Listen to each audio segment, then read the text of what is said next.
I have had my raised garden for a year now, and I want to share what I have learned about growing the plants and cleaning the garden. So here I have a cilantro plant that has started to go to seed. I have a lot of older basil plants, as you can see. I've harvested a lot off of them, and they're getting pretty big and need to get out of the garden right now.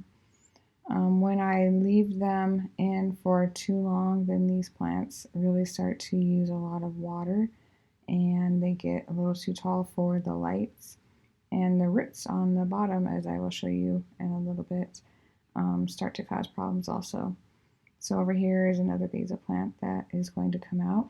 And I have some new plants started, but I need to keep succession planting a lot more than I originally thought I would have to.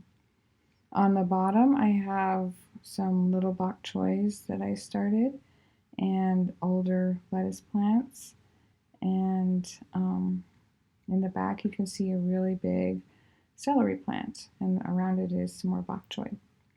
So this celery plant, as you can see, is getting really tall and uses a lot of water. You go through the water pretty fast when they get this big. And you can see that there is actually a lot of celery plants in this one little pod. So that causes some problems with it growing, and it gets to be too much roots and plants in this little pod, in this little space. So that will be coming out too. So when I pull these plants out, I harvest as much as I can off of them. Since these are basil plants, I'm taking off all of the leaves that I can, and it'll just be stalks left. And I'll do the same with the cilantro and the celery on the bottom.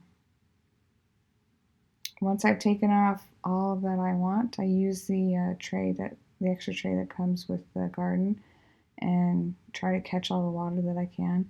And you can see these older plants that have a lot of roots on the bottom. It's actually caused a problem that I can't pull the tray out because the roots have grown together with the plants that are in the tray next to it. When that happens, you have to just pull them apart, pull the roots apart from the other plants that are already in there. And you gotta be careful when you do this because it leaves lots of little roots floating around, and you can see these ones that are getting caught here on the edge. Just lots of little pieces of roots. And I didn't realize how much had gone through here. This is with lots of months of use.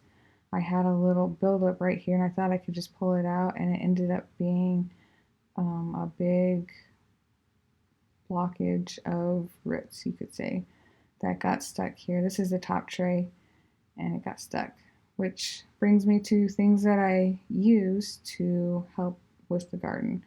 So this is a little brush. It's actually for reusable straws, and we put this plastic string on it. It really helps to clean out those plastic hoses. You can just string it through and pull the brush through. This is a flexible claw grab. Nathan used this to grab the blockage that was actually in that tube, and it worked really well to just pull it out, and it fits in that tube right there.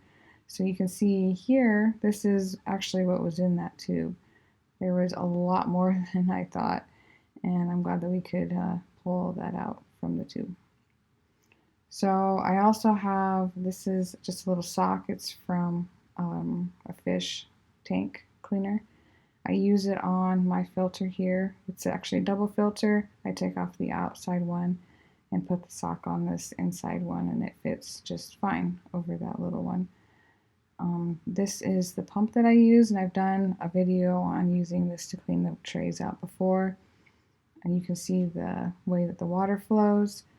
Last time I went to use this, it actually wasn't working, and my hubby helped me out again. He put some air through the hose there, and it started working, just a low PSI, and so I use it still. And you can control the speed of the pump with this by changing the voltage with the charger there. So these are things that I use to help me with cleaning and taking care of the garden. Here I am cleaning the garden. This is the bottom tray. I had pushed some of the sediment and stuff from the top down, so there's quite a bit in here. Normally there isn't quite so much sediment in these trays, but just using my pump to clean off all the stuff on the bottom of the tray, it really is handy and it works pretty well. It's a self-priming pump, so the amount of water isn't a problem for it. And you will see the sock start to get really fat, and that's just because it collects so much of the sediment that eventually you have to stop and clean out the sediment that's in there. Otherwise, it starts to just push through and come back out and doesn't filter it anymore. So just stop every once in a while and clean it off, and it works really well to clean the bottom of these trays. The last time I was cleaning the garden, I noticed the bottom of my trays are starting to get rough, and I actually did a deep clean and turned off the garden in the summer. So I started it up and it's been running for a few months again now, and it's got these little deposits that are pretty hard. I didn't want to scrape them. Hopefully I haven't scratched up the bottom of my tray somehow, and these are just building up. So next time I deep clean, I will try to get those off. After you've cleaned the trays, then obviously you need to remove the plants that you don't need anymore. And it's pretty hard to pull the basket through with all of the roots, especially on these really big older plants. So I will take off the roots, and then the plant basket pulls through the tray pretty easily.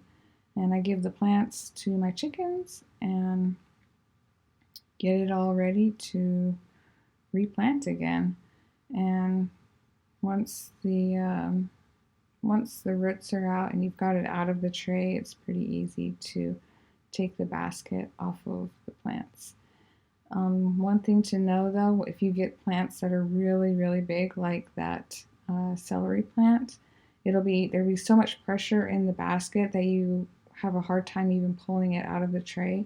And I end up pulling individual plants out of the soil block, and then you can get the basket out of the tray and clean it all up the way you need to.